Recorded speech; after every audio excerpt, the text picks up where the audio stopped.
गांव के भाई लोग, आज जैसे पंचायत बुलावल गई बा के ठाकुर साहब आप सबसे आमने सामने कुछ बात कर चाहत बाड़न। ई गांव के माटी का हमरे ऊपर बहुत कर्ज बा। आज हम जो कुछ भी बानी ई गांव की माटी की बदौलत बानी। अब हम शहर में रहिला, हमार गांव आए बहुत कम हो गईल बा और ई माटी के कर्ज उतारे का सबसे अच्छा मौका हमरे नजर में यह बा। और अब की हम फैसला करके आयल बानी कि अपन पूरा खेती योग्य जमीन ई गांव के जरूरतमंद किसानन में बांट दे। हम वकील साहब से कह देले बानी कि वो कागजात तैयार करवाएं और पटवारी जी से पैमाइश बदे कहले बानी। ये जमीन पर मालिकाना हक हमरे रही, बकिर जेके भी जमीन मिली ओके जोते बोए और उनमें जो फसल हुई ओकर हक को किसान कर रही।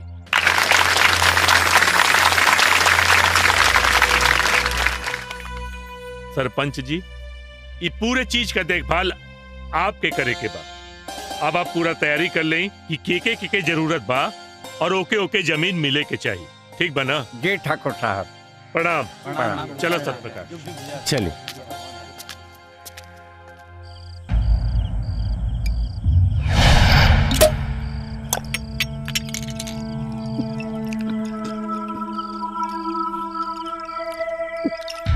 का बात बा भैया, आज दारू बोतल सहिते पियत बड़ा, कोनो बात बका?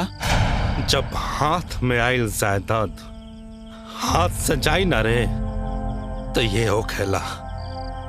हमार भानु चाचा अपन सारा जमीन और सागवान के बगीचा और भिखारियन के नाम पर बांटत तारन। ना भैया ना, भिखारियन के ना, किसानन के। एक बात बारे झाबर, हमरा नजर में वो भिखारियन और किसानन में कोनो फर्क नहीं खे। सही कहला भैया। सही बात बा, सही बात। कम से कम 10 को पेड़ तो हमरो बाबूजी लगेले होखियन।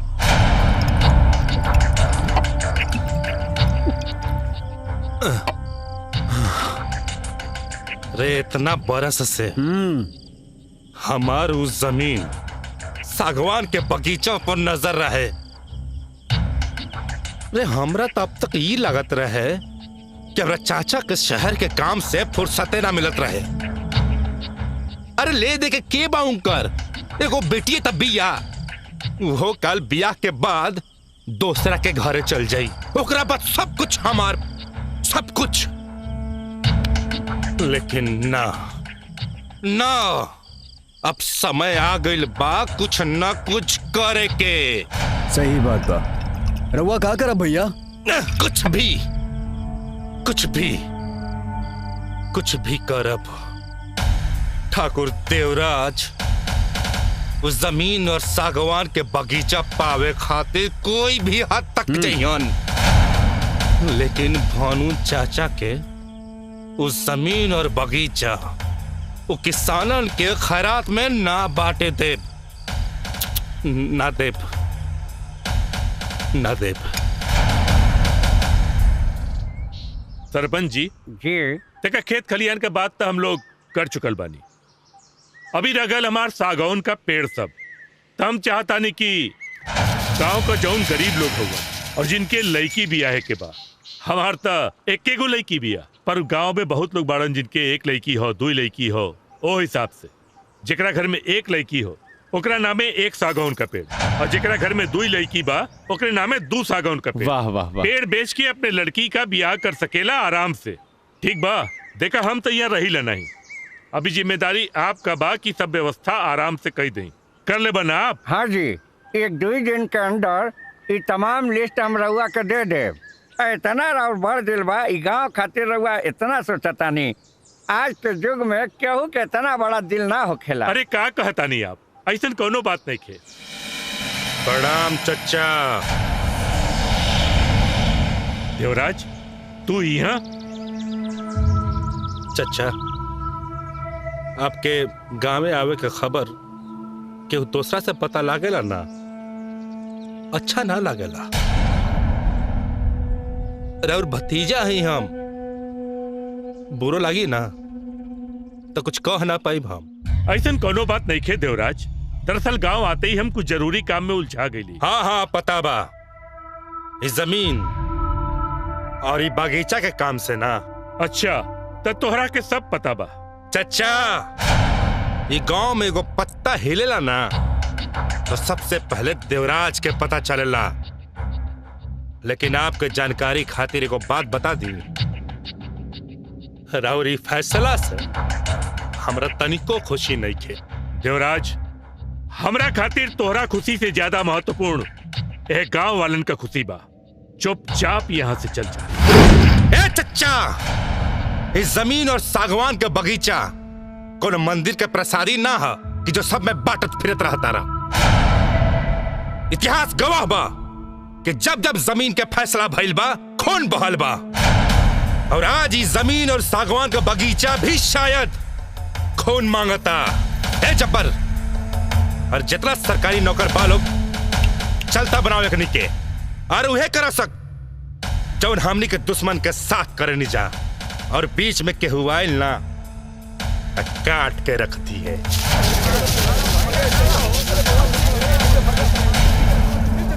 देवराज, देवराज, ये तू ठीक ना करताड़ा। अरे चचा, हट।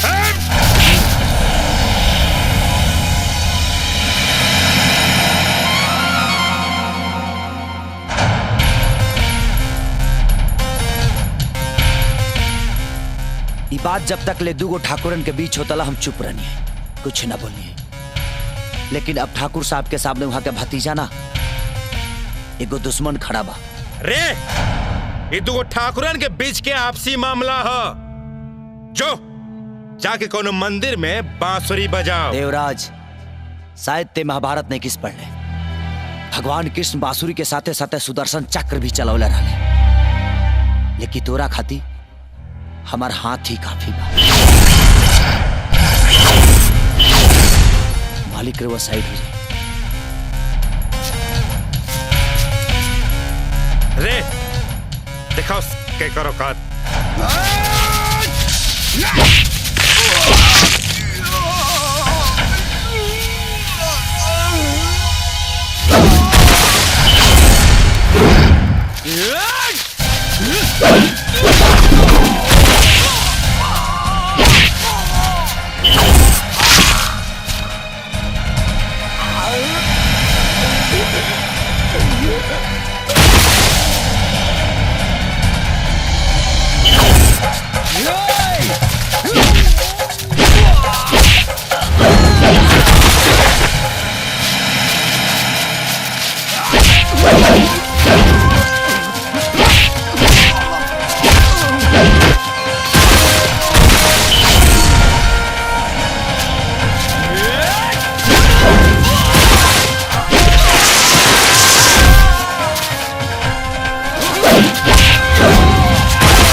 राधा,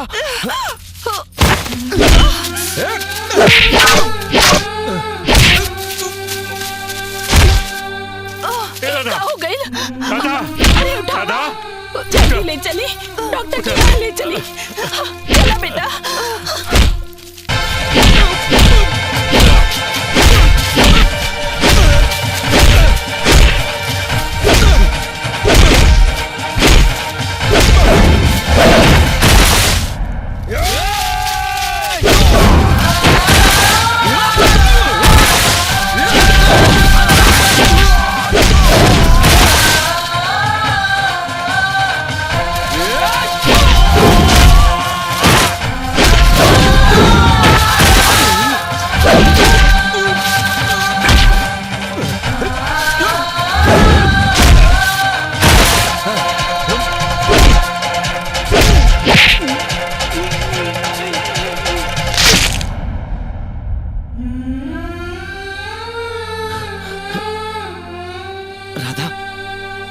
राधा राधा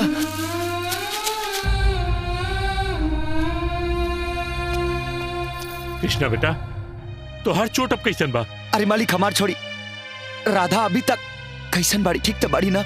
ना बेटा, अब हिलने होश नहीं खे आइल। और डॉक्टर कहले बा कि राधा के जल्दी से होश आए जरूरी बा।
राधा तो के होश आ गई?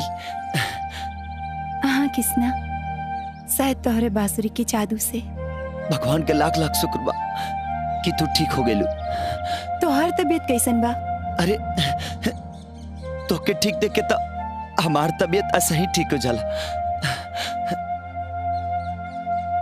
हाँ आई सबे, चली आई स्वामी भोलानंद जी महाराज के दुकान पे सरतिया सस्ता एकदम फ्री के इलाज। ए काका, अरे आई महाराज है दवाई ले आई आई आई हाई ला एकरा के रात में पी लिहा। अच्छा तारा पेट के ट्रैफिक एकदम क्लियर हो जाई। का महाराज? ठीक बा। बिल्कुल बच्चा।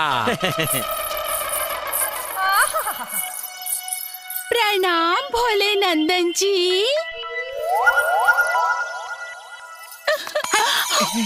भोलानंद जी का हमार तबीयत खराब बा पंडित जी।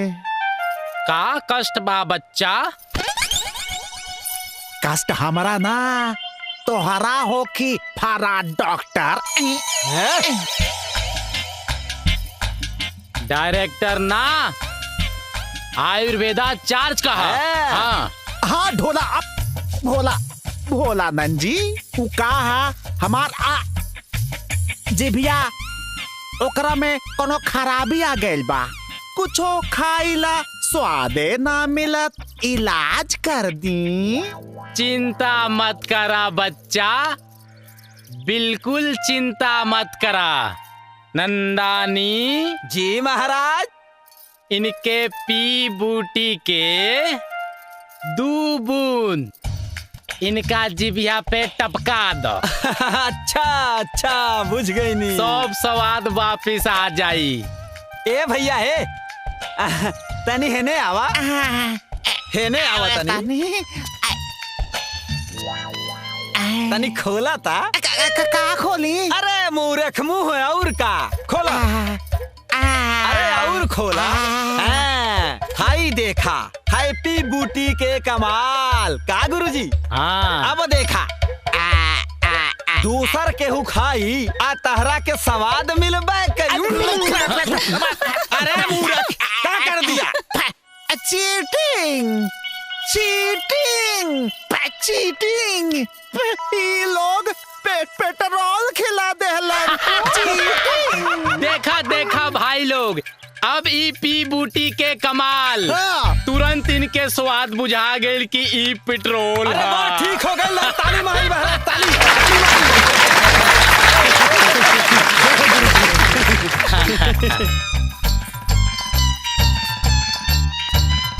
ए बच्चा पैसवा हो हे फीस ना लेला नंदानंद। अरे दे रहल बा महाराज लाओ।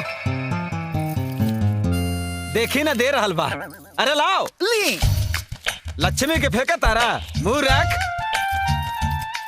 चल हम देख ले। अब हम हार ना माना तानी, हम देख ले। चल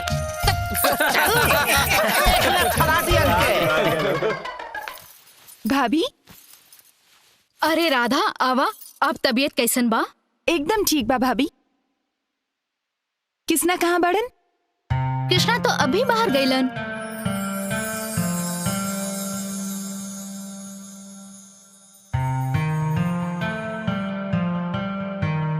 कहा दिखत हरू राधा? ई गरीब के घर है।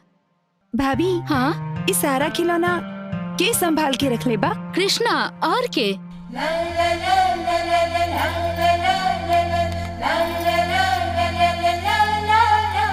लेकिन इस सारा खिलौना तो हम किसना के बहुत साल पहले देले रहनी। हाँ राधा, इस सारा खिलौना आज तक कृष्णा संभाल के रख ले बा, अपन जान से भी ज्यादा।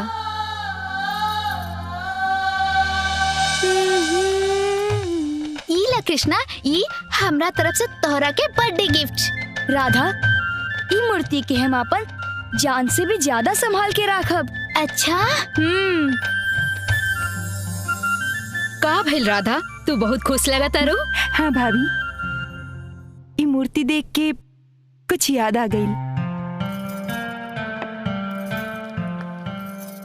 हम चले तानी भाभी।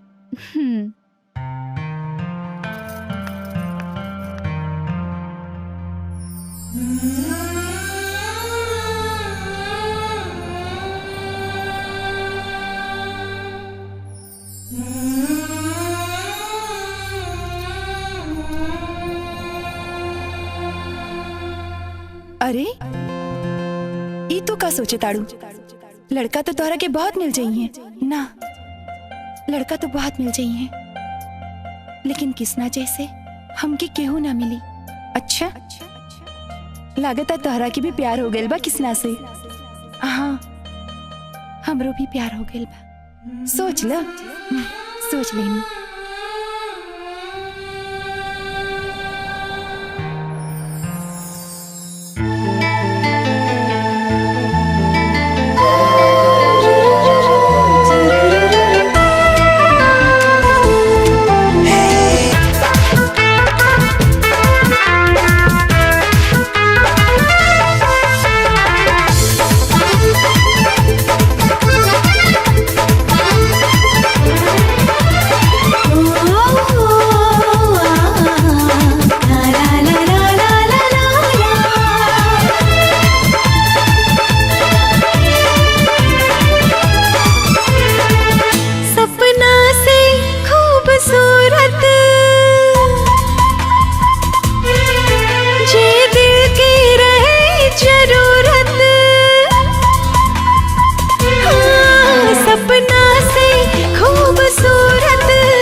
संसार मिलल बा, प्यार मिलल बा, दिलदार मिलल बा, हाँ प्यार मिलल बा, सच्चा यार मिलल बा।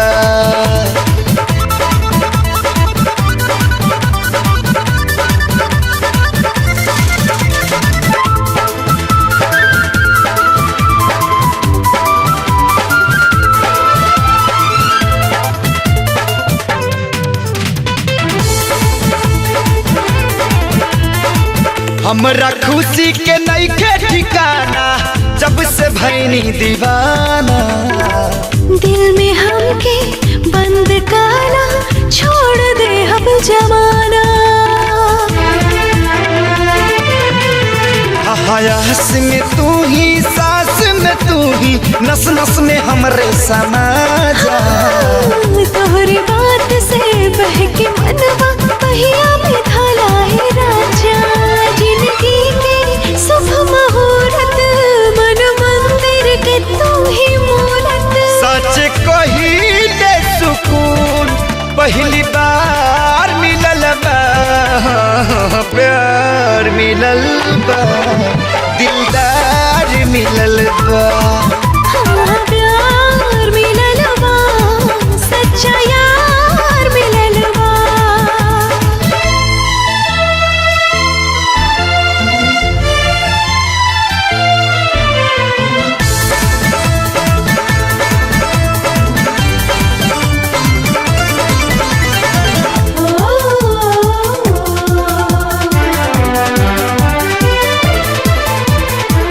दिल बकोरा कागज ये रानी रंग मोहब्बत के चारी मन करे कि दिल की पत्तियां अखियां में तोहरे पढ़ी। शुक्रिया बा देवता पितर के नाता चेतो से जुड़ा ले नेह के बिया ए हो पिया दोनों जनी में बोले जोड़ी हमने के बना के देखत होए है मुस्कुरा के। लगे गर्मी के मौसम में पूर्व प्यार मिलल बा प्यार मिलल बा दिलदार मिलल बा हाँ, प्यार मिलल बा सच्चा यार मिलल बा।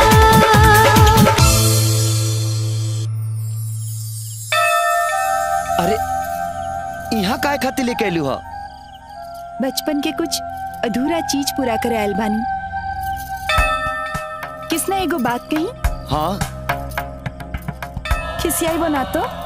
अरे काहे खिसियाब हम? ना तो खिसियाई बो। अरे ना ना खिसियाब हम। ना हमरा के मालूम बा तू खिसियाई बो। अरे कहो तो सही। ना देखो तू खिसिया रहल बाड़ो। अरे हम नहीं खिसियात। ना अभी ना काल बताई। अरे बताओ ना। एक बात कही। का? कल हम जाता नहीं। का? हाँ और हमारा अधूरा चीज भी पूरा हो गई। का?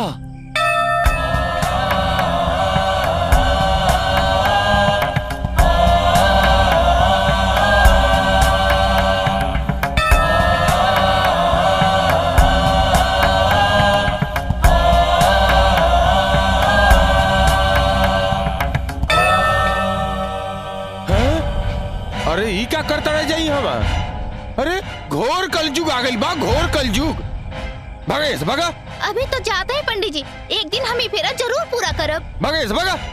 हे प्रभु, हे प्रभु। बचपन के अधूरा फेरा आज पूरा हो गई। का फालतू बात करत तारू? चला मंदिर जाके बना। चला।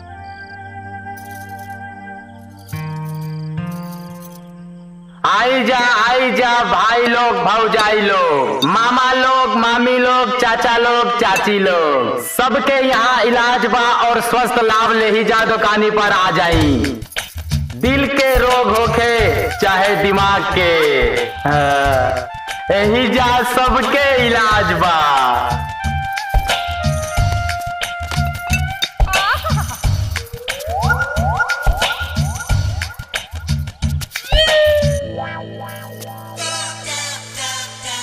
हम कहाँ गए नी? बिल्कुल सही जगह आयल बड़ा बच्चा। मतलब हमारा आँखी के इलाज हो जाई और हमारी याददाश्त आ जाई। हम 2 दिन से सब कुछ भूल गए बानी। चिंता मत करा बच्चा, तोहार याददाश्त बिल्कुल वापस आ जाए। नंदानंद जी। जी महाराज।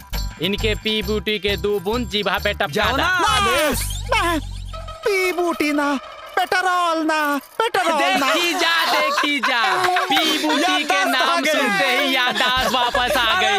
ताली मारी। ए बाबा, बाबा हो। ए बाबा। हाँ बोला बच्चा। हमारा अखिया जोन पलट गए बा, ओके ठीक कही दा। नंदानंद जी। जी महाराज। लागता इलाज हमनी से ना होई। ए ज्यादा ताली मत पीटा, पहल का इलाज के 200 पहले दे दा।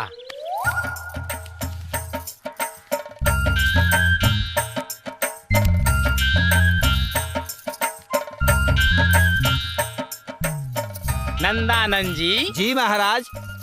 लागता कि हमनी के इनके आँख के वापस ना ला सके ले जा। ए, आराम से भाई। हई देखो सब दवाइया गिरा देलस। आँख के इलाज ना कर पोनी महाराज तो लाई 1000 रुपया। नंदानंद जी। जी महाराज। आइला 1000 के नोट हमनी के ना का पैनी जा दे दाइन करा के। हाँ 1000 के नोट दे दे। हाँ हाँ बिल्कुल दे दा। हाँ दे दा एकदम। लावा ला ए बच्चा आइला 1000 के नोट धारा धारा था 1000 के नोट। छोटा 1000 क्या के 500 क्या रे? ठीक हो गई अनरा ठीक हो गई बजाओ जा ताली अब का अनरा ठीक हो गई। हम जाता नहीं लेकिन हम हार न मानब पंडितवा।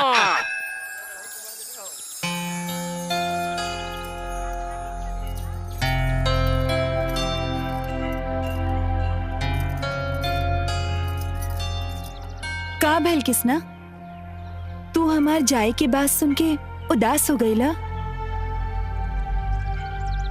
एकर मतलब का तोके हमरा से प्यार हो गइल बा? ई सच नहीं के। सच है ये आधा सच है, पूरा सच तो ये है कि हम खुद तोहरा से प्यार करत बानी। राधा ई का बकवास करता रू? बिना सोचले समझले कुछ भी कहता रू। सोचल समझल तो दिमाग के काम होला और प्यार तो दिल से होला। ई प्यार ना बचपना है।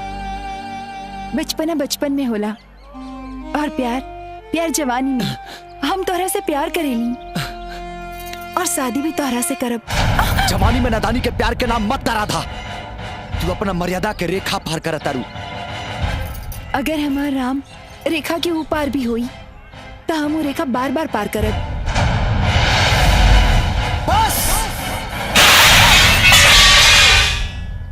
बहुत हो गई तुहार बकवास। तुहार दिमाग ठिकाना नहीं है। चला जा यहाँ से।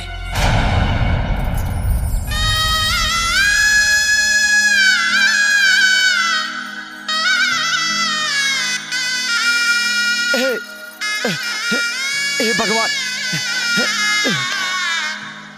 एकरा के सद्बुद्धि दा भगवान।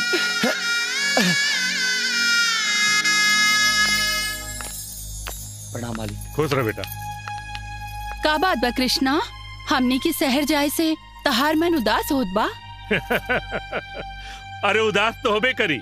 बचपन के साथी इतना दिन बाद आयल रहे, अब आजू जात बा तो उदासी तो लाजमी बा ना मालिक। ऐसा कोनो बात नहीं है। अच्छा तो का तू हमारे जाए के खबर सुन के उदास नहीं खा? अरे हम तो एकरा से कहली कि हम लोग के साथ शहर चला। हाँ। पर उम्मे भी तैयार नहीं थे। ऐसा बात नहीं है मालिक।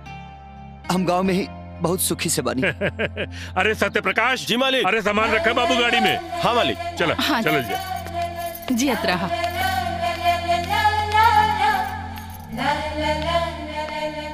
हम जाता नहीं जरूर, लेकिन तू ही मत समझिए कि हम वापस ना आए। हम वापस जरूर आए अपना किसना के पास। हाँ?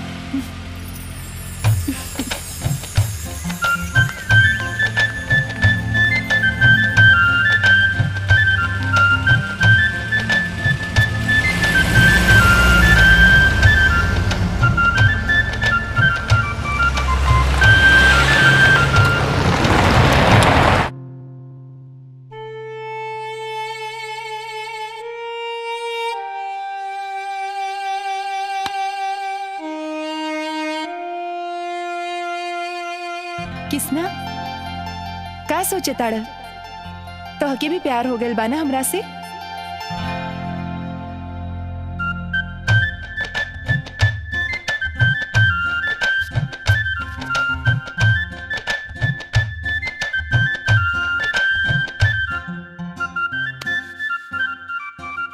झूठ मत बोला।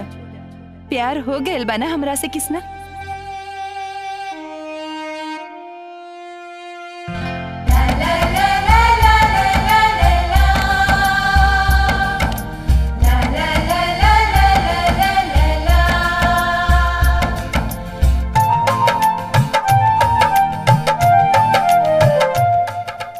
किसना कि हमरा से प्यार हो गइल बा।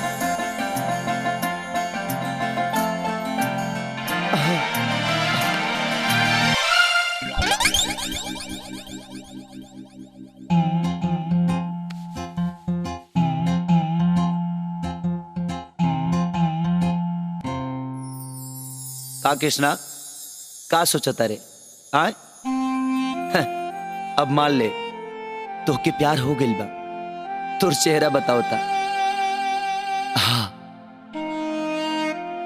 अब त देखा कहे लागल सभे लोग हो लागतावे भइल प्रेम रोग हो है। पानी सानी पमगा नम पगा मगरे सा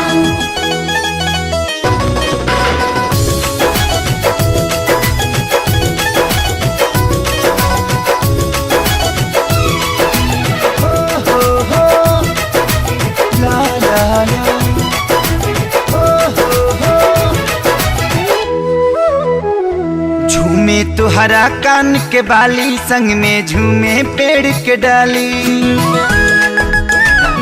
झूमे तुहरा कान के बाली संग में झूमे पेड़ के डाली। जैसे ओठ पर तुहरा ओठ लाली के घर हो गईल।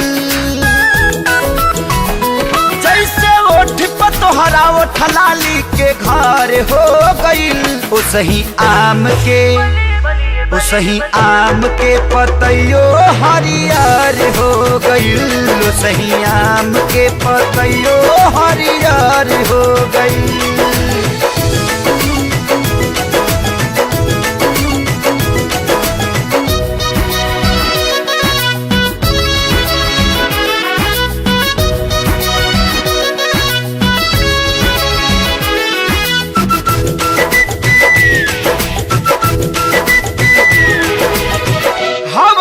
टहनिया कारी जाता लपा के हो तोहरो कमरिया में आ गइल लच्चा के हो।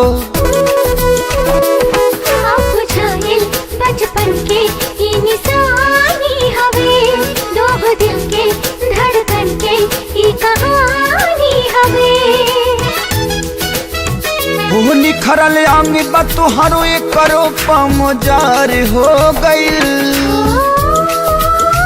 वो निखरल आगे बतोहरो करो पमजार हो गइल। वो सही आम के पतैयो हरियर हो गइल। वो सही आम के पतैयो हरियर हो गइल।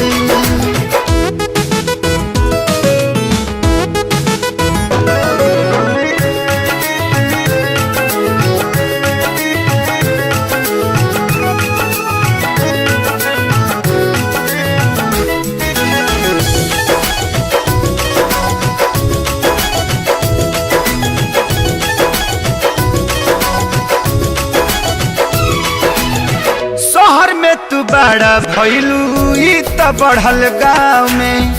ऐसे बेसी सुख बा तुहरा ओढ़नी के छाँव में। देख के नैन बहके दिल में प्यार आ गइल। डोल जानी संग बानी तबहार आ गइल। दोनों जाने के छाया में जियरा तार हो गइल। दोनों जाने के छाया में जियरा तार हो गइल। देखा आम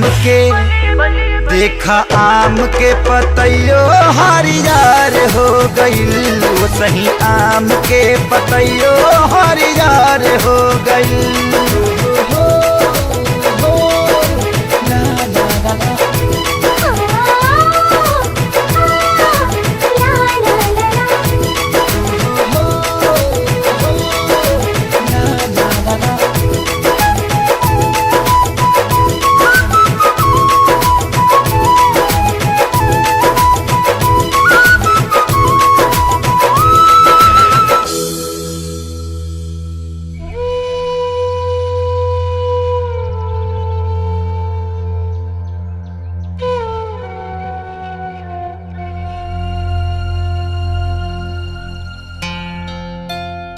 सोचल समझल तो दिमाग के काम होला, और प्यार प्यार तो दिल से होला।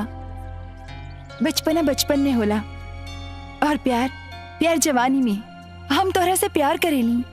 कृष्णा का भगल यार, इतना उदास लागत बाड़ा? जिकरा धुन पर दुनिया नाचे, जे दिल की राजा रानी बा, मन हीरा बेमोल बिक गई, आज बंसी भी भइल बेसुरा बा। का भइल कृष्णा? आज हम पहली बार तहरा कितना उदास देखा तानी। आखिर बात का बा? मतलब भैया के प्यार हो गइल बा का? लड़की के नाम का है? राधा, किशन के राधा। का राधा? ठाकुर साहब की बेटी राधा? अरे मालूम बा तू केकर नाम लेत बाड़ा? हाँ भोला, हमारा राधा से प्यार हो गइल बा। जब उस शहर चल गई तो हमार मन उदास हो गई।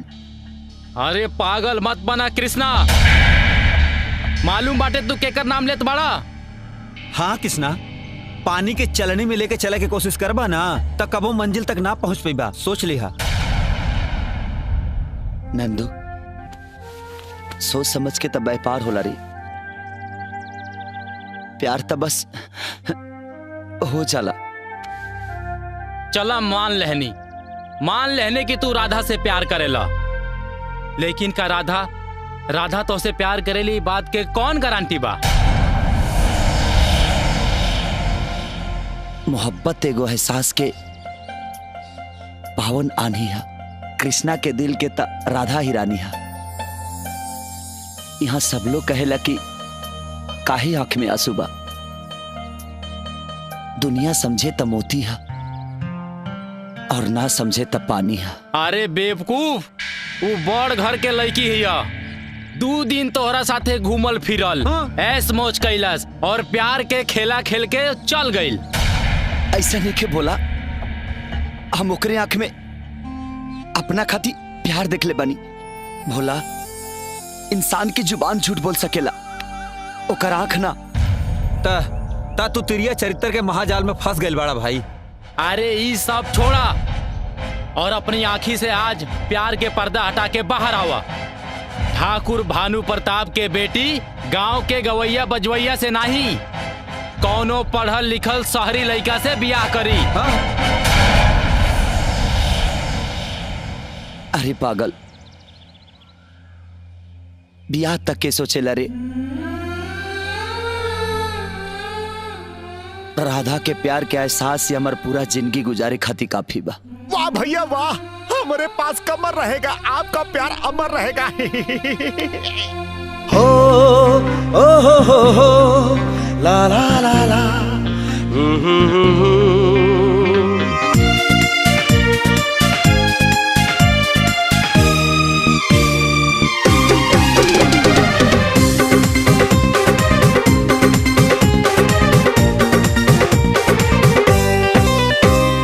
मिलल न अब तक ऐसन के हो मिलल न अब तक ऐसन के हो, जे पर दिल कुर्बान करी, ओकरा खुशी के खातिर आपन जिंदगी ओकर नाम करी। मिलल न अब तक ऐसन के हो।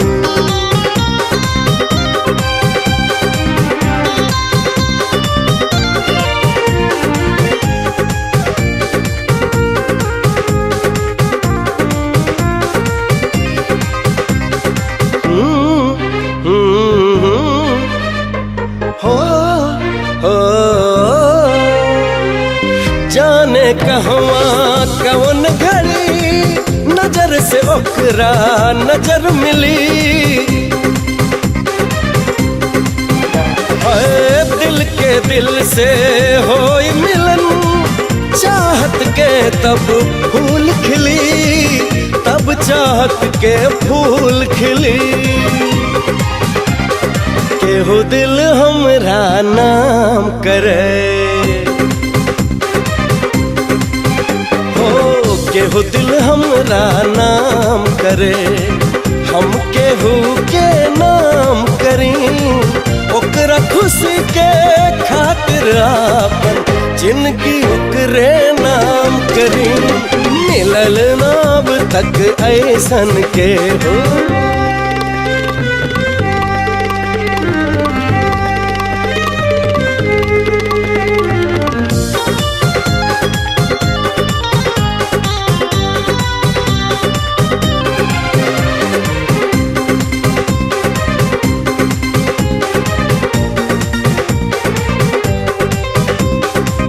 ऐसन लाग रही रही के केहू हमके बुलावता, हो राह में हमरा ऊ अपना अरमक फूल बिछावता, अरमक फूल बिछावता। धड़कन दिल के इहे कहे, धड़कन दिल के इहे कहे, दिल से ओकरा सलाम करी, ओकरा खुशी के खातिर आपन जिंदगी ओकरे नाम करी।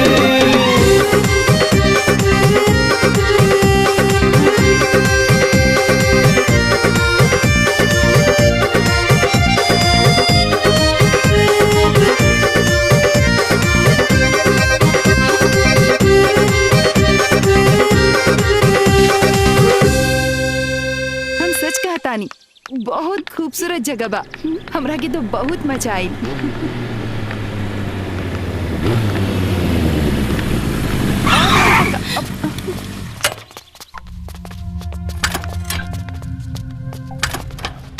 सामने से हटा लोग। अरे इतना सुंदर लड़की के छोड़ के कहाँ हट जाए वो? कहा हो सही कहानी ना।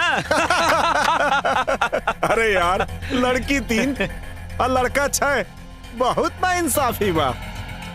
कौनो बात नहीं के हम लोग मैनेज कर ले। किसना? किसना? किसना?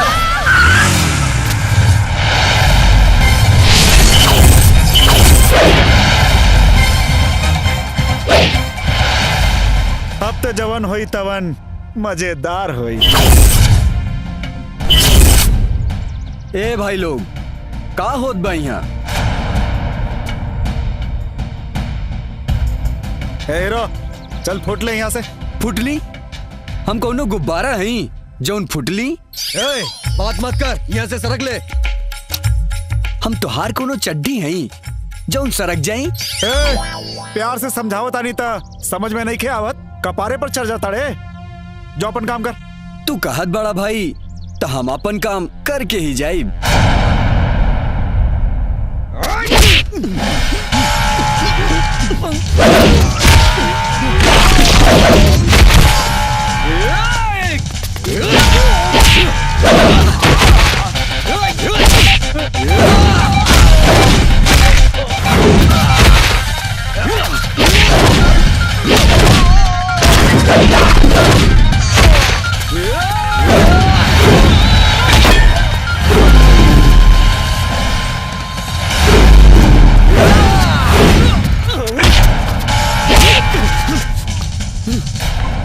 ई रहल हमार काम करे के अदा, पता चल गई?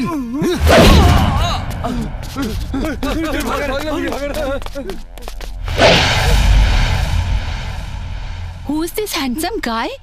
हमनी के बचा लेहलस, जाके थैंक यू बोलना। ए, का सोचत बाड़ी, जाना।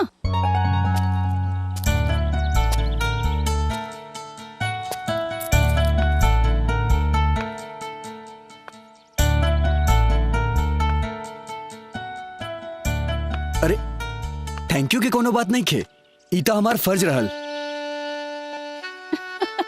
तू तो अपन फर्ज पूरा कर देला, हम अपन फर्ज पूरा कर देता नहीं। बेवकूफ समझ ले बाड़ा हमरा के। अरे हम बहुत फिल्म देख ले बानी। पहले तो अपन आदमी भेज के छेड़छाड़ करवावा, फिर बचाव लेके नाटक करके लड़की के दिल में जगह बनावा। चल ले यहाँ। Oh sorry. दुनिया में 2 तरह के लोग होला, एक ऊ जौन यादों में रहल चाहेला और दूसर ऊ जौन लोग के चर्चा में रहल चाहेलन। हम ऊ है तोहरा दिल में भी रहब और लोगन के चर्चा में भी रहब। वाह भाई वाह। और बतावा गांव के समाचार, तो हर सफर कैसन रहल? अरे बहुत बढ़िया रहल। एक बात बताई बलदेव। हाँ बोला। गाँव जाए के बाद ना आवे का मने ना करेला, लेकिन क्या करी, अब बिजनेस यहाँ शहर में बात आई के पड़ेला। अरे तू तो बड़ा खुश नसीब बड़ा भानु, तोके तो गांव जाए के मौका भी मिलेला। हमारे तो गांव में कुछ बटले ही नहीं खे। ला आवा आवा विजय, इनसे मिला ही हमार सुपुत्र बाड़न। अरे भाई इतना बड़ा हो गईला, पढ़े का गईला, इतना साल ओहरे न गईला है। इनके दुनिया के समाज सेवा करे के बहुत बीमारी बा। अंकल हम चली ना, तो पिताजी हमार जन्म कुंडली के पोस्टमार्टम करे लगी हैं। अच्छा जा जा। नमस्ते अंकल। नमस्ते बेटा। बलदेव। हाँ विजय के बियाह के बारे में क्या सोच ले बड़ा? ब्याह के बारे में तो अभी ना सोच ले बानी। अरे तो सोचे शुरू कर दा, काहे कि अब हमऊ अपने बेटी राधा के बियाह के बारे में सोचे शुरू कर दे ले बानी। तोहार मतलब बा राधा विजय के बियाह? कैसन रही जोड़ी है? अरे इससे बढ़िया क्या रही। अरे हमार बिजनेस पार्टनर, हमार बचपन के मित्र, अब हमार समधी बनी, इससे बढ़िया क्या हुई।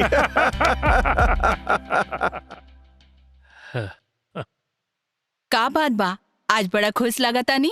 अरे बातें खुशी का बा। ये देखा फोटो, देखा बतावा। अच्छा बा, ई के हा?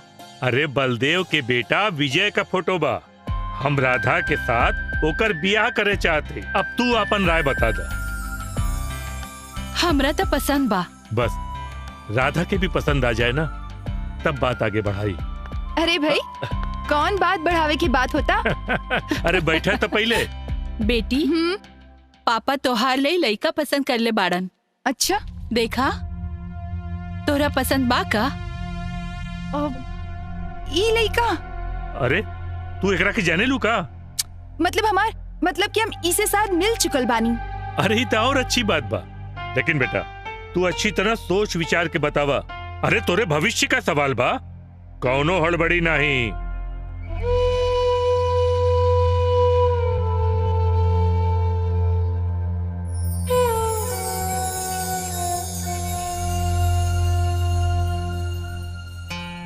किसना?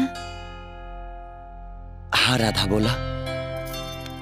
कुछ सुनावा किसना? अरे जुबान भी तो तारे है, बोला ना कहा सुनबू। ला तोरे ही धुन के ही आवाज सुना होता नहीं।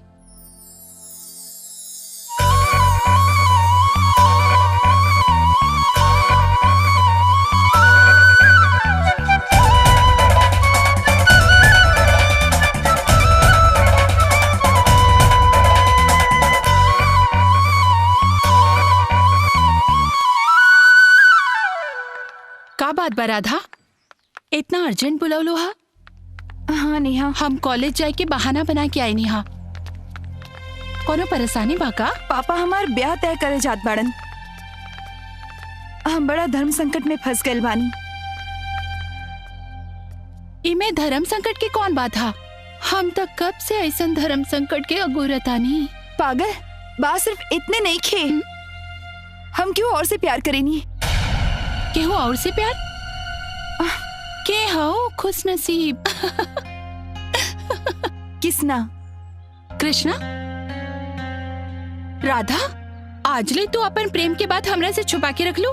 ऐसन बात नहीं खे, वो हमरे बचपन के दोस्त था, वो गांव में रहेला। तोरे माए बाबू के ये बात मालूम बा? नहीं। अरे राधा, देर मत करा, अपन माए बाबू से ये बात बता दा, वरना बहुत देर हो जाई। तो सही कहा ताड़ू, हम आज ही पापा से जाके बात करब। हमरा यकीन बा वो हमार खुशी खातिर मान जाइए।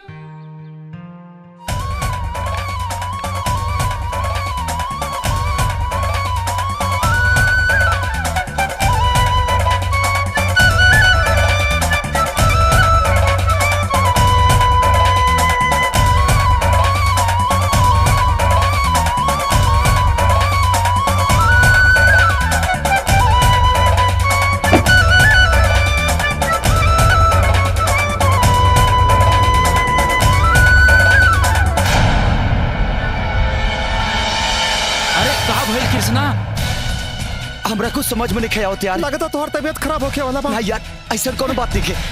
आज हमरा के कैसे भी पापा से बात करे के पड़ी।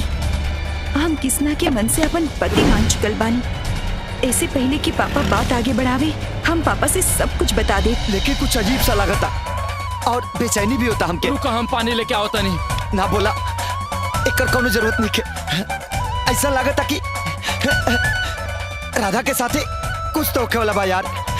कुछ तो गलत होके वाला बा राधा के साथ।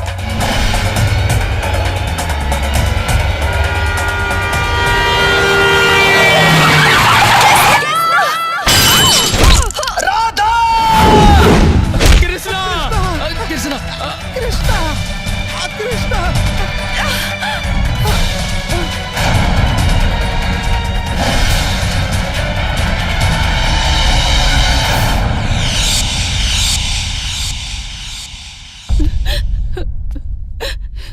ए जी, अपन राधा ठीक हो जाए नु।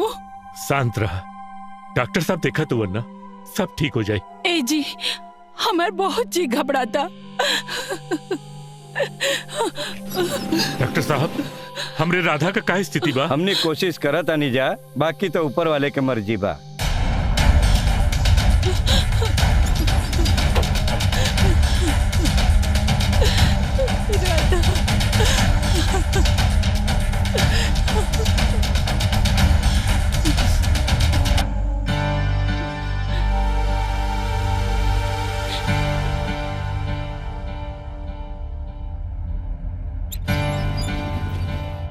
डॉक्टर साहब, राधा बिटिया का ऑपरेशन तो ठीक ठाक भइल ना? भगवान की कृपा से, रउआ सबके दुआ से वो ठीक बिया, जान बच गई, खतरा से बाहर बिया। लेकिन लेकिन का? ओकर याददाश्त कमजोर हो गई बा। का? घबराई जमत, आस्ते आस्ते सब ठीक हो जाए।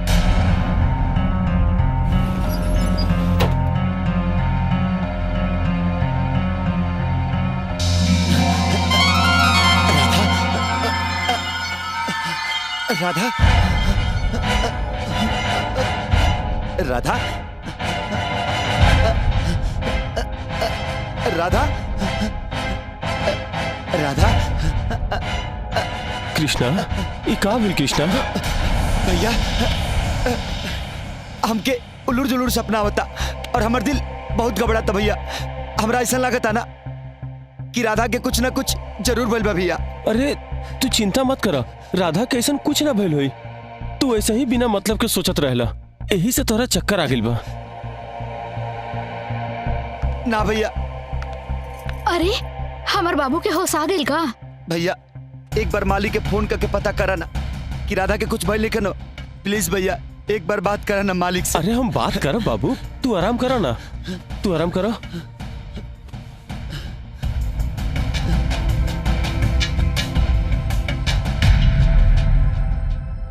चलो नंदिनी। राधा। अच्छा सुनी, तनी राधा के बाबूजी के फोन लगा के पूछी ना। अच्छा हम अभी लगावा तनी। मालिक प्रणाम। हाँ सत्यप्रकाश, बोला। ओजा सब ठीक ठाक बा ना मालिक? ना सत्यप्रकाश, ठीक ना बा। राधा का एक्सीडेंट हो गइल बा। एक्सीडेंट? हम बाद में फोन करब। अच्छा। एक्सीडेंट? केकर एक्सीडेंट भइल बा? राधा बिटिया के एक्सीडेंट हो गइल बा। लेकिन ये बात के एहसास कृष्णा के कैसे हो गई कि राधा के एक्सीडेंट हो गइल बा? कहीं ऐसा तो नहीं खे कि ओकरा राधा से प्यार हो गइल बा? हो सकेला जी। लेकिन कुछ भी होके नंदनी, राधा के एक्सीडेंट के पता कृष्णा के ना चले के चाहिए।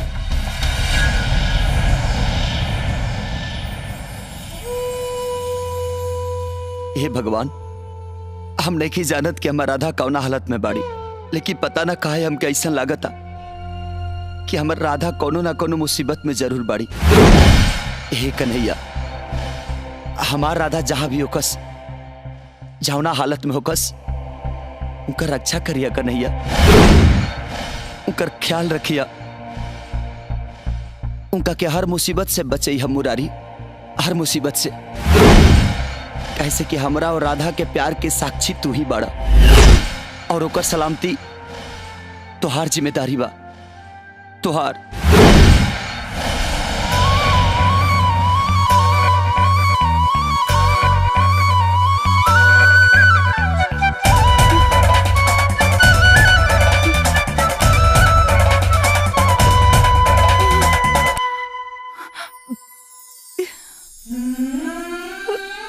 बेटी राधा, बेटी उठा बेटा। कैसन बाड़ू बेटी?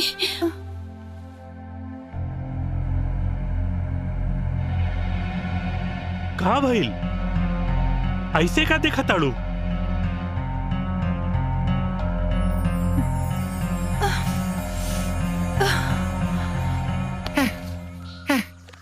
आम एक पेड़ हम लगौनी आ जब आम बड़ा बड़ा भइल खाए टाइम भोलवा आ गइल। मन तो करा तो ओकरा कुछ नहीं।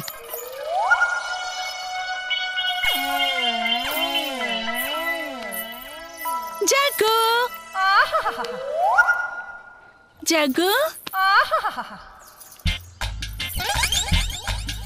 का भइल जग्गू? हमको ना छुआ, आज ना जाए के बा। हैं? बहुत जात रहलू। जा आ जाओ बुलौले होई। आ तोहार राह देखत होखी ना। जा ए जग्गू हमरा के माफ कर दा। ना जाने कब वो भोला हमरा के खियाई पियाई के हमार मती मार देलस। हाँ और हम ता सिर्फ तो से प्यार करेले। सच्ची?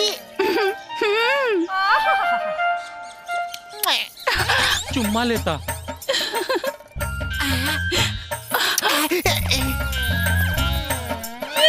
अरे ई का ई जोगिंदरा ता हमरा सब कइल धइल पे पानी फेर देहलस। गुरुजी बोले बाऊ तकाटी के गौवा राउर अब जड़ी बूटी के असर नहीं करत। अच्छा नंदू अभी हम दिखाओ तनी अपना दवाई के कमाल। आओ चल चली।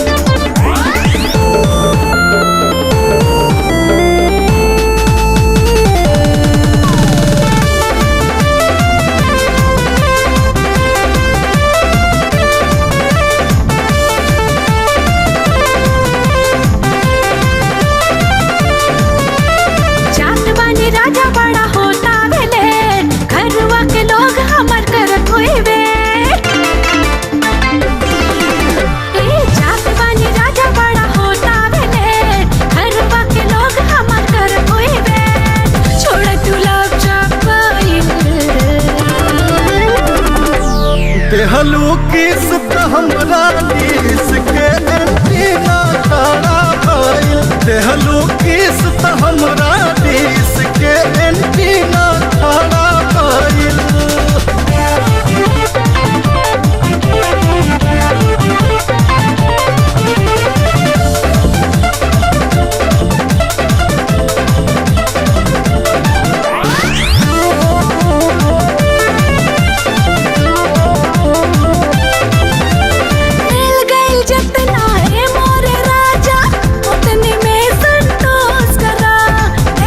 जवानी करा न छेड़खानी, बन कुमार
राधा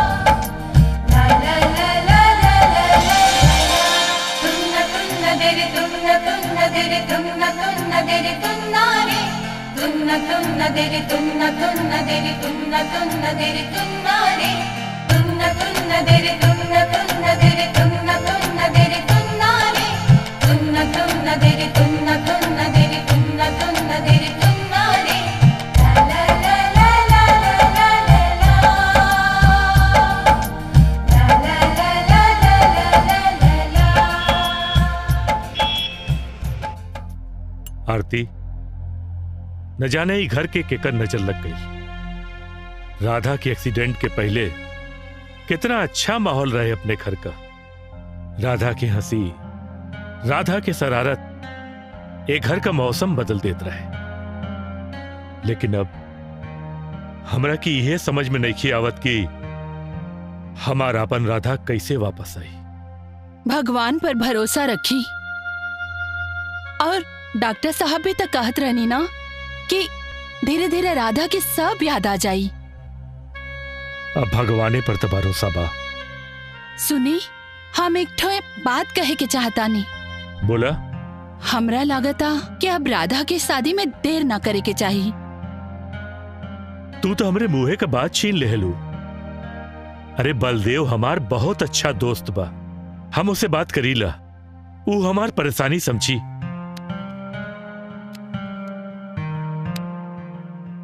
बेटा अब भलाई करे की आदत छोड़ दा, तोहार बिजनेस संभाले के समय आ गइल बा। हेलो। हाँ बलदेव। हाँ नमस्कार। हाँ नमस्कार नमस्कार। और बोला भानु। अरे बस ये कहे के रहल कि हम पंडित जी के बुलवा के छेका का तारीख निकलवा लेते। अच्छा अच्छा अच्छा। अरे मर्दवा, तेमे सगाई के हमसे का पूछा ताड़ा? तोके जब सगाई करे के हो कि हमके खबर कर दिया बस। हाँ बिल्कुल, खबर काहे ना करब, हम बता देब तोरा के। हाँ हाँ हाँ ठीक बा। अच्छा प्रणाम। ठीक बा, अच्छा प्रणाम प्रणाम। ला हो गई बात। लेकिन पापा। हाँ बोला। एक बार हम राधा से मिलल चाहता नहीं। ठीक बा, हम भानु से बोल देता नहीं। ठीक बा पापा।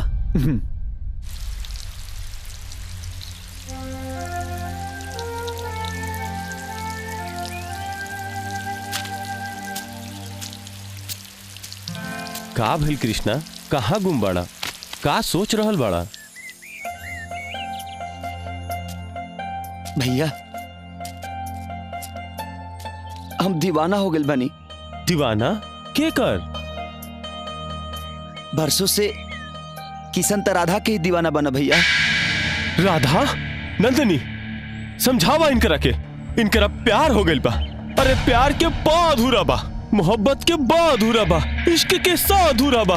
अरे भाई जो खुदे अधूरा बा वो तोरा के कैसे पूरा करी? भैया लेकिन राधा के बिना तक किशन भी अधूरा बाना। राधा राधा राधा जाना तारे किसना, तुझे का नाम लेता रे आग में हाथ डाला तारे। आज से ही बात हमने के बीच में बा, यदि गांव वाले के पता चल जाई तो अनर्थ हो जाई रे भाई, अनर्थ हो जाई। हम तोरा आगे हाथ जोड़ता नहीं रे भाई, पाँव पड़ता नहीं तोरा। भैया तू हमार क्रिया खा के कहा कि आज के बाद राधा के नाम अपना जुबान पे ना ले आईबा। काहे क्रिया खियावो तरह आन की तरह उनका के कैसे भुला दी भैया, जे पुतरी में बसल बा परान की तरह, जी हमरे आस में बा, जी हमरे सांस में बा, हमरे विश्वास में बा। अरे वो तो हमरे रुआ रुआ में बसल बा भैया।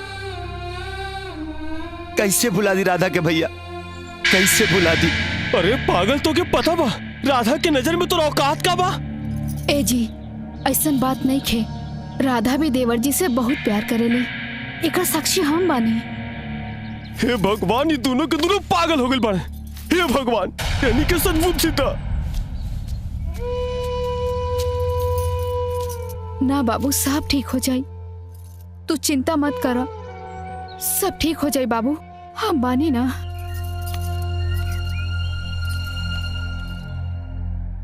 नंदनी का तोरा लगा तो कृष्णा मान जाई? पता ना जी, एक बार बात तो करके देखी। कृष्णा यहाँ आवा। का भैया? कृष्णा, हमरा उम्मीद बा तू पुरान जीवन के भुला के नया जीवन शुरू कर चाहबा। भैया, जे जिंदगी में आइल कहानी बनके ओकरा के कैसे भुला दी? जे नस नस में दौड़ाता रवानी बन के हमार भविष्य कबा ई त हमके पता नहीं के भैया, लेकिन तोरा से कई वादा से पीछे ना हटब। इंसान आपन सुख दुख सब कुछ भुला के जिंदगी में आगे बढ़ चला। जिंदगी में उतार चढ़ाव आवत रहेला कृष्णा, लेकिन महान उहे होला जे ओकरा के ठोकर मार के आगे बढ़ चला। हाँ कृष्णा, हमने के अभी तोहरा से यही उम्मीद बा।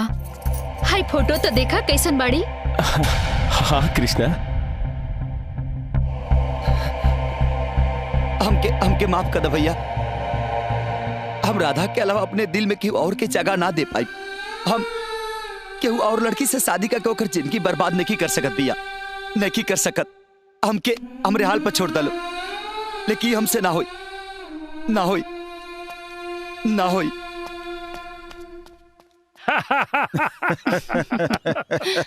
वाह रे बलदेव वाह।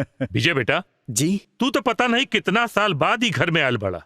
इतना छोट छोट रहला जब तू और राधा खेलत रहला, है ना? अब तो तू राधा के पहचान भी ना पैबा। अरे बुलावा ना राधा के। हाँ हाँ, अरे नेहा बेटी, राधा के तनी ले ले आवा। अरे आवा बिटिया आवा। विजय, ई बा हमार बिटिया राधा। ये तो उहे नहीं किया बेटा विजय, आज तो तोर इज्जत गई। चिन्हला, ये वह राधा हा जेकरे संगे बचपन में खेलत रहला तू। राधा बिटिया कैसन लागल? ठीक बा पापा।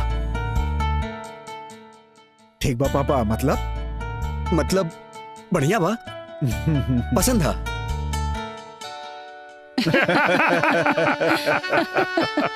बेटी, तोहरा विजय पसंद बा ना?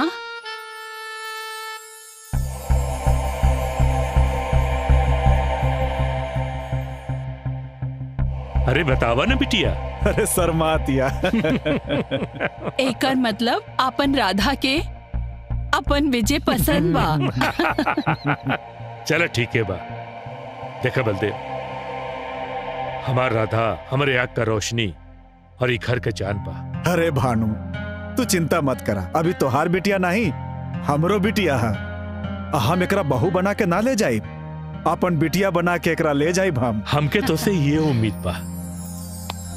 चला ये बात पर मुंह मीठा कर। पहले तू आराम से लहो विजय। अरे पूरा खाना।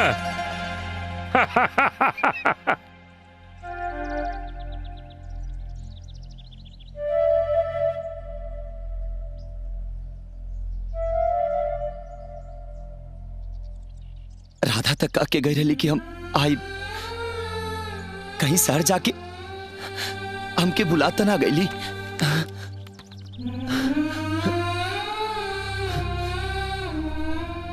ऐसे नहीं हो सकत, ये नहीं हो सकत।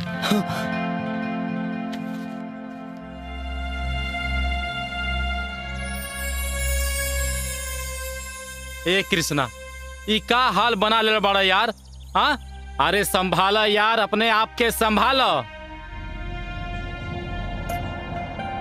का कहीं जबकि उनका बुझा तो ना बा, उकरा बिना हमके रहा तो ना बा। इन्हें लहराता उन्हें धुआं तो ना बा, इन्हें बथाता उन्हें दुखा तो ना बा। भाई, हमरा ऐसा लागत आना कि हमार जान हमरे जिस्म से जुदा होता। जुदा ना भाई, वो तोहरा से जुदा हो गई बाड़ी और अपना असली दुनिया में।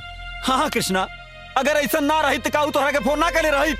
अरे पागल, सच्चा प्यार करे वाला के बात करे खातिर फोन की जरूरत ना पड़ेला।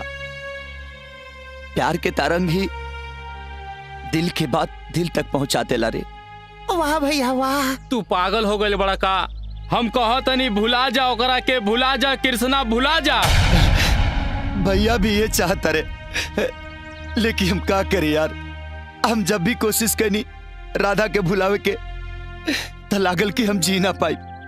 हाँ कृष्णा, भैया भाभी और हम सब ये बात जानत बानी जा कि तोहार और राधा के मिलन असंभव बा।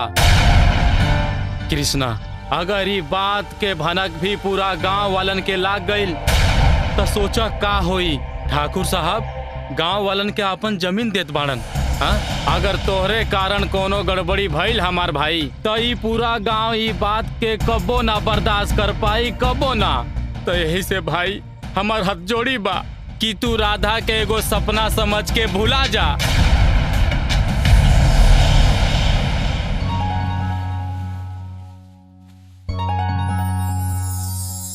राधा, तू सच में बहुत सुंदर बाड़ू, तन से ही ना मन से भी। हमरा के कबहू मालूम ना रहल कि जौन हाथ हमरा के थप्पड़ मरलस वह हाथ एक दिन हमरा गले में जयमाला डाली और हमरा जिंदगी में बहार लाई।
हर सांस सजनी के नाम, चाहत भरल दिल के हर एक अरमां, कैनी सजनी तोहरे नाम, कैनी सजनी तोहरे नाम।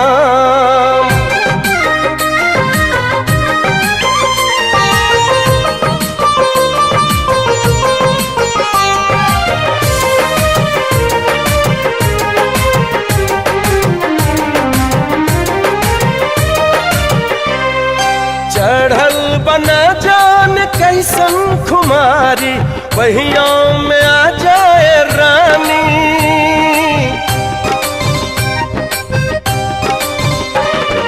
ना जाने कैसन तू जादू चलवला, हो गई नी तोहर दीवानी।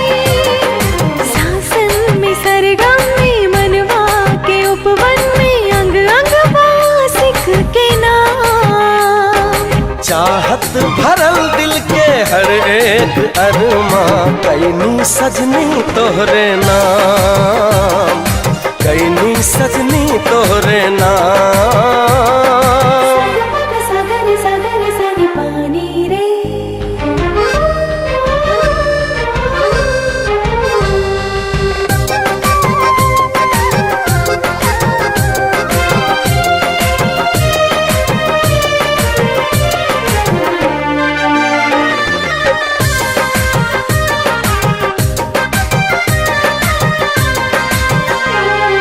छूटी न साथ रही हथवा में हाथ,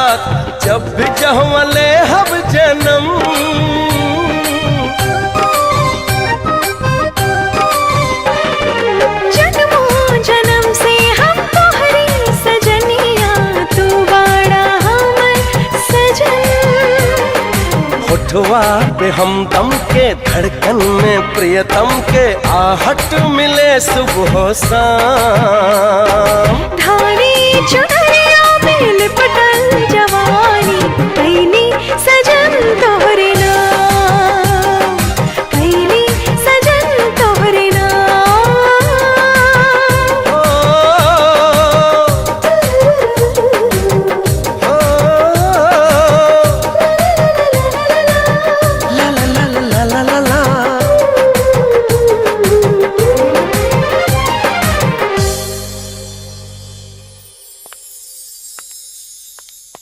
राधा, आज हम बहुत खुश बानी।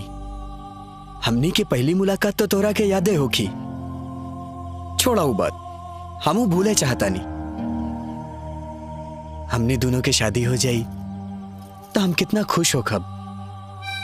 और हाँ, हम अपन बारे में एगो बात बताई। हम बहुत शरीफ लड़का हैं, मस्त मौला टाइप।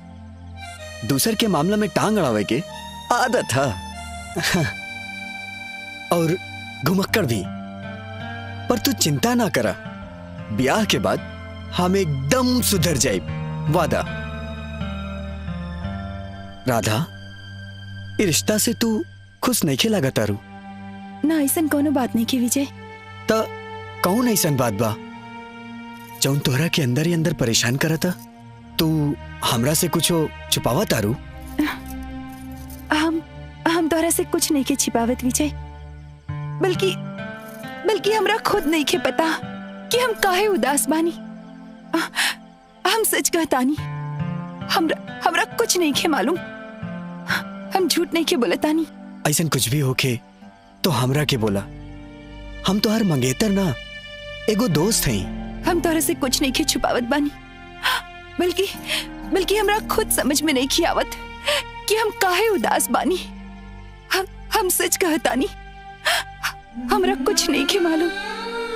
हम तोहरा से झूठ नहीं की बोलत। ओके राधा, तू चिंता मत करा, सब ठीक हो जाए। चला। सरपंच साहब प्रणाम। खुश रहा बाबू। का हाल चाल बा? ठीक बा। एगो बात कही का? कृष्णा के चक्कर ठाकुर साहब के लड़की से चल रहा बा। का? हाँ। का ते सच कहता रे? हाँ। अपना आँखी देख ले। आँख से देखनी है और कान से सुननी है। अच्छा, ठीक बा, चल जाओ। ठीक बा। का हो सत्य प्रकाश, ये का सुने में आवा था? कहीं तो हर नजर ठाकुर साहब के धन संपत्ति पे नखे नु। का लांछन लगाओ तनी सरपंच जी। हम मालिक के नमक खैले बनी, और नमक के सरियत का होला हमरा से अच्छा केहू न जानेला। सुने में आवता कि तोहार भाई ठाकुर साहब के लड़की के संग प्यार के पूरा बंसी बजावता। ना ना ना सरपंच जी, ऐसन बात नहीं खे। कृष्णा हमार बचपन के संगतिया है और ये काम वो हरगिज नहीं खे कर सकत।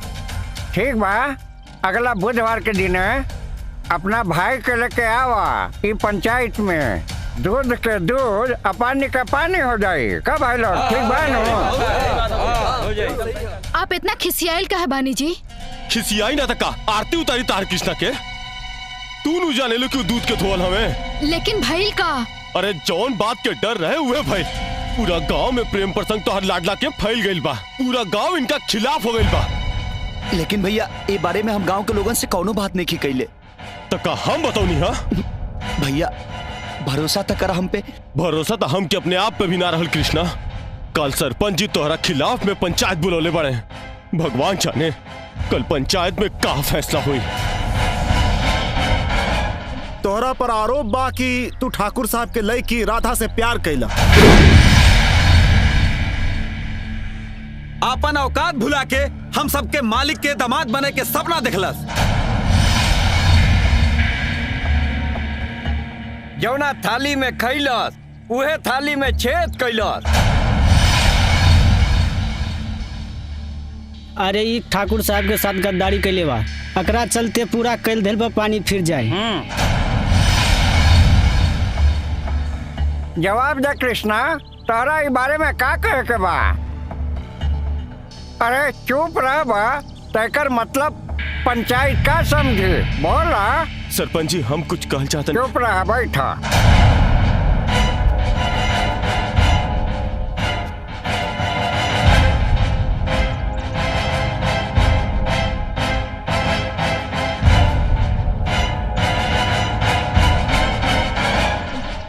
पंचन से बात कैला के बाद ई पंचायती नतीजा पे पहुंचल बा कि कृष्णा गलत कैले बा। अगर ठाकुर साहब के बात के पता चल गई तो जमीन जायदाद दिहल के फैसला बदल भी सकेलन। पंच के नजर में कृष्णा के काम जौन बा बहुत बड़ा अपराध बा। सरपंच साहब, जमीन जायदाद देख के प्यार न कइल जाला और केहू से प्यार के गुनाह ना होला। जवन प्यार गांव वालन के भविष्य के साथ खिलवाड़ करे वो अपराध है। ऐसे पंचायत के फैसला बा कि जब तक गांव वाला लोगन के जमीन पे नाम ना चढ़ जाई तरह गांव से बाहर रह के पड़ी। लेकिन सरपंच जी कृष्णा जाई कहाँ? अरे जाओ कहीं गांव से बाहर जाओ।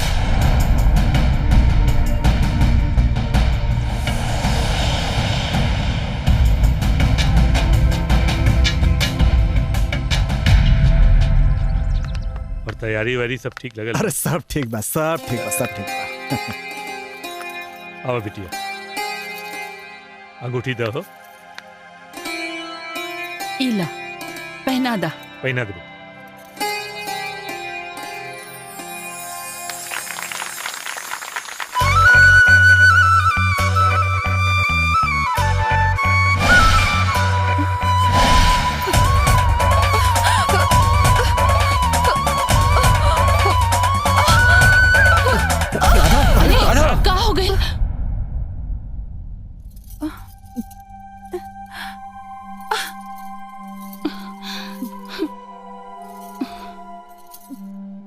ओके ठाकुर साहब, राधा एकदम ठीक बाड़ी।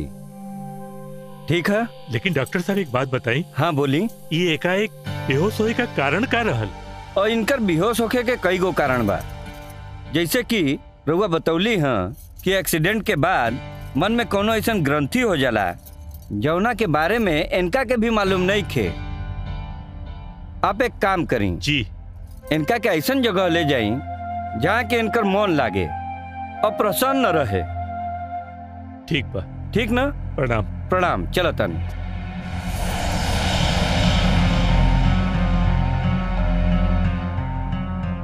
विजय बेटा, हम सोचता नहीं कि कुछ दिन राधा बिटिया के गांव भेज दे। गांव में वो बहुत खुश रहेला। अंकल, राधा के गांव हम लेके जाए। अरे लेकिन बेटा तू।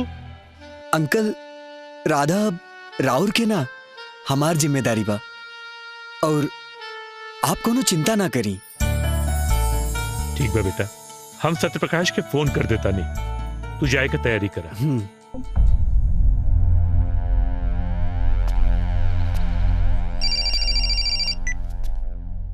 जी मालिक। हाँ सत्यप्रकाश। प्रणाम मालिक। खुश रह। राधा बबुनी कैसन बाड़ीन मालिक? राधा बिटिया ठीक बाड़ीन। वो का होना सत्यप्रकाश की राधा अपने होके वाले पति विजय के साथ कुछ दिन खातिर गांव जाता नहीं। देख लिए उन लोगन के कोनो परेशानी न होके। जी जी मालिक, उनका कोनो परेशानी ना हुई, रउआ चिंता मत करी। ठीक बा, हम फोन रखता नहीं। प्रणाम मालिक।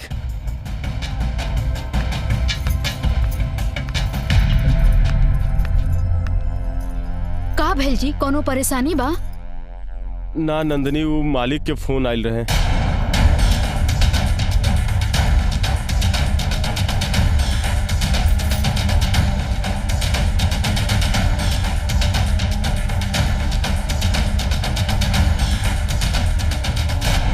पूछलू ना नंदनी, ऐसे हमरा कृष्णा के उ लोगन के गांव आवे से पहले केहू तेरे गांव से बाहर भेजे के पड़ी। हम जाता नहीं नंदनी।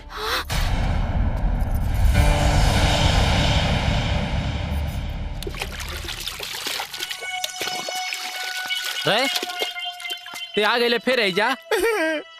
भैया हमरा के माफ कर दा, हमरा से गलती हो गई। तहसे गलती हो गई? पहले तो हमरा धंधा के और चांदनी के वाट लगाओ में गलती ना बुझात रहे। मन तो करता कि तोर दोनों अखिए फोड़ दी, आनर बनल रहे। चल कल चलाओ नहीं। हाँ भैया।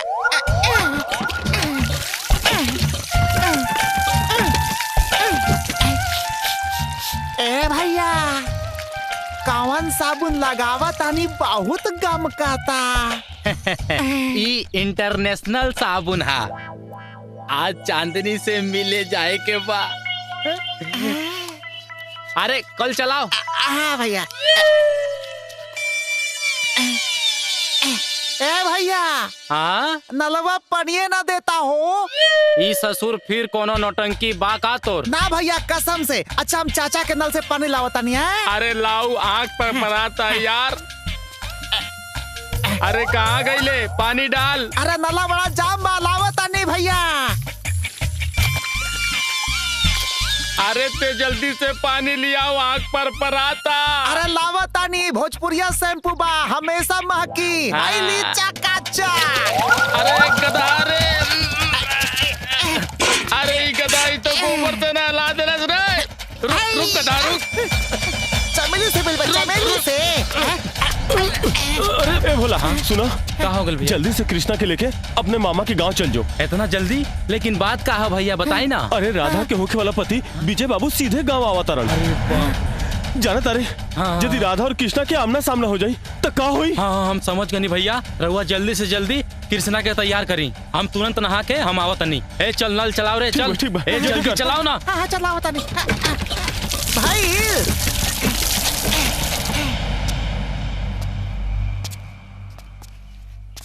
भैया हम तोहरा लोगन के छोड़ के आखिर कैसे रहा? अरे कृष्णा तोहरा के हम ढेर दिन खातिर थोड़े बाहर जाके कहा तनी। वो तो बैद जी कहले ए से तोहरा के भेजा तनी। ऐसे भोला भी कहत रहे कि कृष्णा के कुछ दिन खातिर दूसरा गाँव भेज दा ताकि ठीक ठाक रही। अरे वो भाई है ठीक बना। आ कृष्णा के ध्यान रखिए बाबू।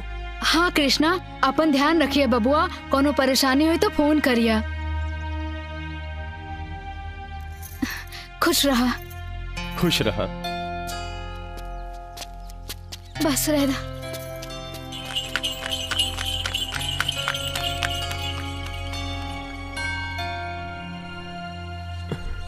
कहा भेल जी? आज हम तड़प के रह गए नहीं, कहे से कि हमार कलेजा के टुकड़ा हमरा से कुछ ही पल सही लेकिन जुदा होके चल गए। जब वो छोड़ के आँखी से ओझल भइला तब हमरा ही बुझाइला कि जैसे छाती फाट गई। नंदनी हम ओकरा बिना एक पल भी ना जी सकीला। जब वो जात रहे तो हम उस समय जियत ना रही बल्कि अंदर ही अंदर मरत रही, अंदर ही अंदर मरत रही।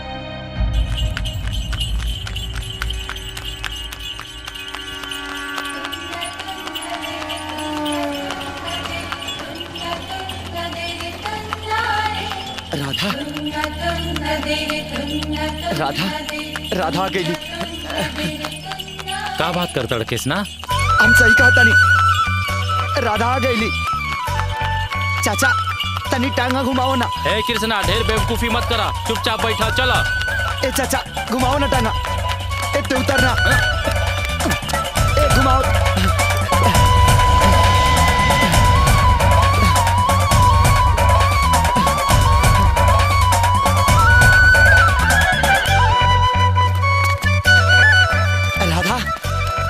अरे भैया। अरे कृष्णा तू वापस आ गई? भैया राधा आ गई ना। अरे वो तो भैया हम जानत तनी कि हमार दिल कबू झूठ नहीं के बोल सकत। राधा आ गई बड़ी। राधा। अरे कृष्णा ला विजय चाय पीला। राधा नहीं की दिखत बड़ी? राधा बेटिया कपड़ा बदल के आवत रही। अच्छा राधा। कृष्णा विजय बाबू हवन, इनकरे से राधा बिटिया के शादी तय भइल बा।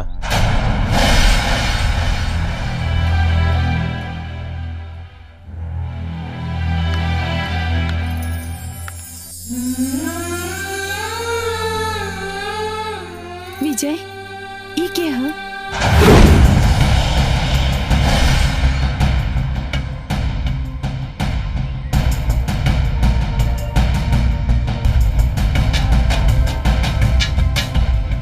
ये हमार भैया अब हमके भी तो अपन परिचय दे बेदा। हम वही जे बचपन के लगावल पौधा के सींच सींच के बड़ा कई। हम वही जे बचपन में कई नादानी के सच समझ के अभी तक ले केहू के इंतजार करता। हम वही जेकरा बांसुरी के धुन के पूरा दुनिया दीवाना बा। हम वही जेकर दीवानी कभी राधा रहली। हमार नाम कृष्णा है। अरे वाह कृष्णा, तोहार परिचय तो बहुत दमदार बा।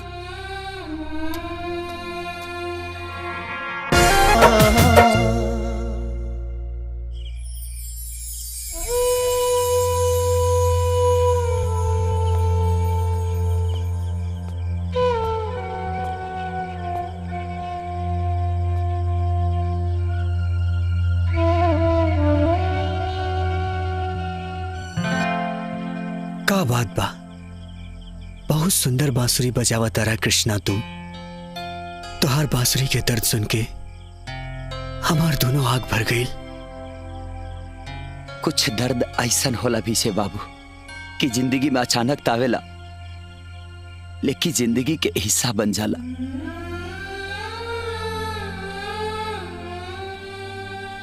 केहू बूझे ना दर्द जमाना में, दुख असही मिलेला नजराना में। रोज दरिया बहेला सिरहाना में, दिल के दावा मिले ना दवा खाना में। हमरा के लागता तोहार दर्द के कारण कोनो लड़की है। ना बीजे बाबू, ऐसन कुछ नहीं है। सब मुकद्दर के खेल बा। मुकद्दर के भरोसे आपन जिंदगी हारल इंसान छोड़ेला। हमरा हसरत नहीं खे रोशनिया सबीरा के। केहू के चांदनी मिल जाओ, सूरज हमार डुबला से।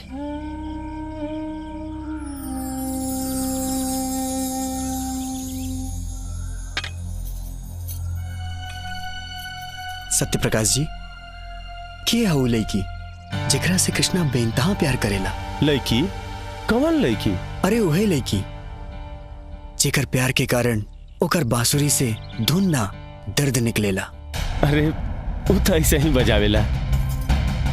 अरे कृष्णा, हमनी के ना, कम से कम भैया भाभी के तो बताई के हाउ लड़की। हाँ हाँ कृष्णा, बोला ना। राधा जी, वो लड़की हमके भूल चुकल बिया। अब हमरे दिल में बस ओकर याद रह गइल बा। इहो लड़की के भुला दे और हमने के कोनो दूसर लड़की से एकर बियाह कर दिहल जाए। नहीं, कृष्णा के उनकर प्यार मिले के ही चाहिए। राधा जी, प्यार दोनों तरफ से होला, एक तरफ से ना। और हमरे ओकरे बीच दौलत के दीवार खड़ा रहे और वो लड़की दीवार के जगह पे हमर दिल तोड़ देहलस। ई तो हर सोच बा कृष्णा, हो सकेला कि ओकर कोनो मजबूरी होखे। तू सही कहा तारू राधा। सत्यप्रकाश जी, कृष्णा अगर सच्चा प्यार करेला और ओकरा प्यार में अगर सच्चाई बा तो ये हमार वादा बा, एक दिन ओकरा प्यार से ओकरा के हम मिला के रहब। कृष्णा गईल कहाँ? अरे वो गईल हुई मंदिर की ओर। हमरा भी ओने ही जाए के बा। हम कहत रहनिया ना, हाँ? वो तोहरा से मजाक कैले सिया। अरे वो खेल कैले रहे कृष्णा, खेल। आज देखा तोहरा से बात कैल दूर। अरे प्यार तो दूर, तोहरा के पहचानत तक नहीं खे कृष्णा, पहचानत तक नहीं खे। ना जाने बादल के बीच कौन साजिश भाई, जेकर घर मिट्टी के रहे वही जी बारिश भाई। ए भैया, धीरज रखी, जौन हो खेला अच्छे हो खेला।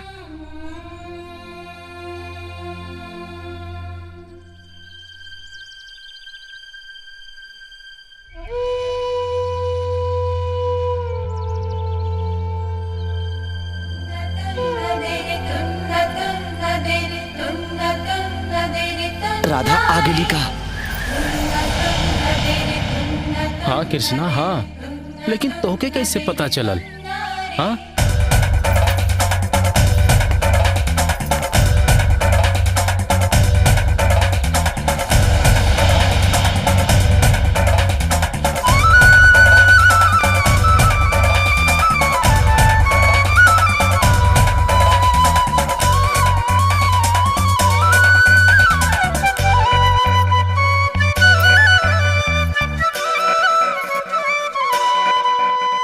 वाह कृष्णा वाह, का बांसुरी बजावा तारा।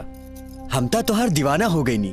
हमार भैया खाली बांसुरी ना गईबो बढ़िया करेलन और शायरी भी बहुत बढ़िया बोलेलन। गाना तो हम जरूर सुनब, पर आज ना, हमरा के आज गांव घूमे के बा।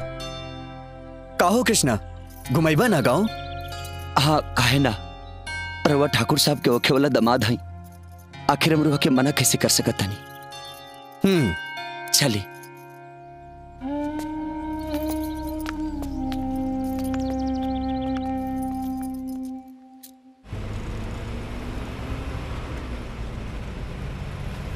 का बात बा कृष्णा, तोहर गांव तो बहुत खूबसूरत बा।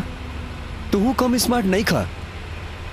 गांव की गोपियां तो तोहरे ऊपर मरत हुई हैं, कबो मिलावा उनसे?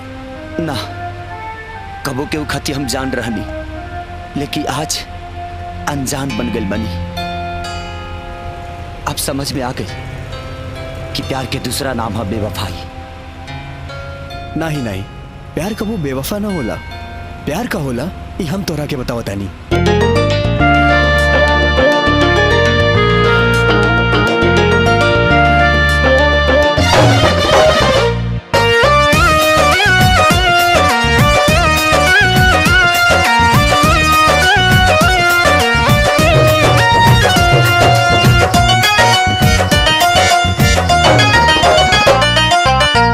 हकीकत बाटे केहू कर न सकीन कार। बात हकीकत बाटे केहू कर न सकीन कार। प्यार भी न जिंदगी बाटे बेकार। प्यार भी न जिंदगी बाटे बेकार। सच बात बा केहू नहीं कर पाई इनकार। सच बात बा केहू नहीं कर पाई इनकार। कितने जिंदगी के बर्बादी के कारण बा प्यार।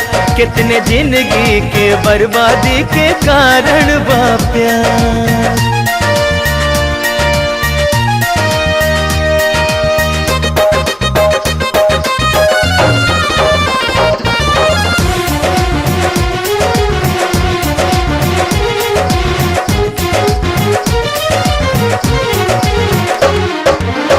प्यार अगर सच्चा बाता पतझड़ में फूल खिला दी। प्यार हवा की बिना लकड़ी के देह जरा दी। ओ प्यार के बल पे टिकल बा दुनिया कायम बा संसार। फिर भी काहे प्यार के दुश्मन बनेला संसार। प्यार कैल हर मानव के बा जन्म सिद्धि अधिकार। प्यार से बढ़ के दुनिया में ना कुछ भी बाटे यार। प्यार भी न जिंदगी बाटे बेकार। प्यार भी न जिंदगी बाटे बेकार।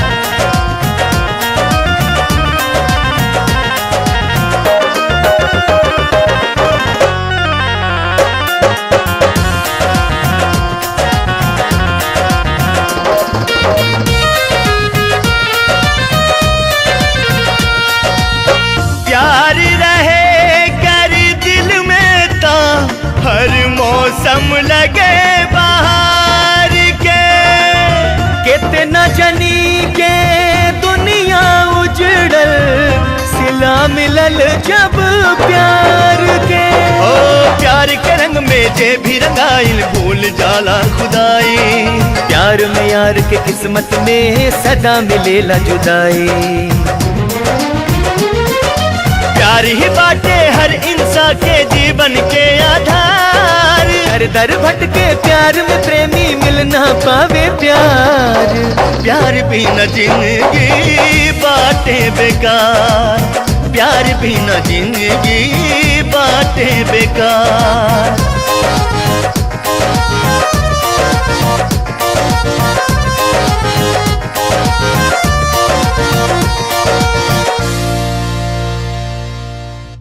और विजय बेटा बतावा तो होके यहाँ आके कैसन लगल? हमार तो मन एकदम प्रसन्न हो जाला। का कही? अरे कृष्णा प्रणाम मालिक। कोतरा कोतरा बेटा। खुश रहा। अरे मालिक रवा कब बनी है? अरे हम तो कल से आयल बानी। पर ई बतावा कि तू कहाँ बाड़ा? घरे पर हुआ नहीं तो हर भौजी कहत रहन कि तू कुछ उदास उदास रहेला। अरे बेटा कोनो नाराजगी बा का? ना मालिक ऐसा कोनो बात नहीं है। देखा एक ठे बात याद आ गई। हम लोग आज ललित दर्शन करे काहे कि राधा का मंगनी तो हो गईल बा और परसों जौन हो एकरे बियाह का मुहूर्त निकल गईल बा और तोके बियाह में रह के पूरा काम काज करे के बा। और हाँ रहे से काम ना चली। हमनी के शादी में कृष्णा के भजन होए के चाहिए। अरे लेकिन लेकिन का अब राधा के बियाह में कृष्णा भजन न गाई तो क्या करी? और हम तो सुनी कि तू कैसन गावे ला बेटा। आए चलो जा तू दर्शन कर ला तब ले हम लोग घर चलत थे। फटाफट आवा चलो बेटा।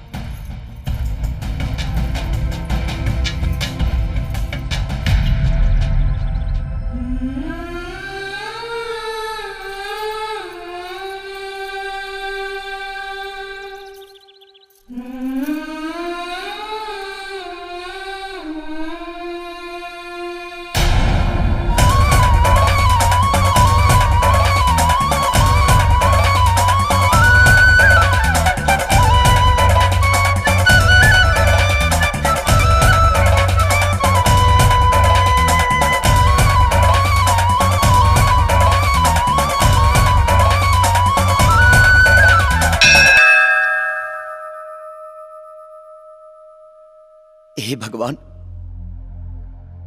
तू हो कृष्ण हम हूं कृष्ण। फर्क सिर्फ इतना सा बा कि तू भगवान हुआ और हम एगो मामूली इंसान। तू राधा से प्यार कैला और हम राधा से प्यार करनी। तू राधा के बिना था रह गईला लेकिन हम राधा के बिना नहीं रह पावत भगवान, नहीं रह पावत। हाँ अगर तुहार राधा बेवफा ना रही ना तो हमरो राधा बेवफा नहीं की तब काहे ऐसा करत रहा हमरा संगे? काहे? अरे दुनिया खाती तुहार प्रेम कथा काफी बा तो फिर काहे पैदा करा तेरा दोसा राधा किशन? काहे? याद रखिया अगर हमार राधा हमके ना मिली ना तही जौन तुहार बांसुरी बाना ये हमरा मौत के कारण बनी। याद रखिया।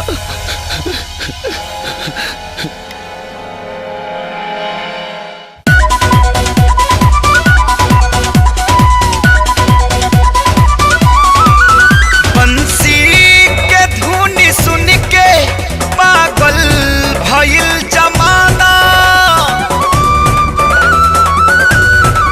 हो। बंसी के धुन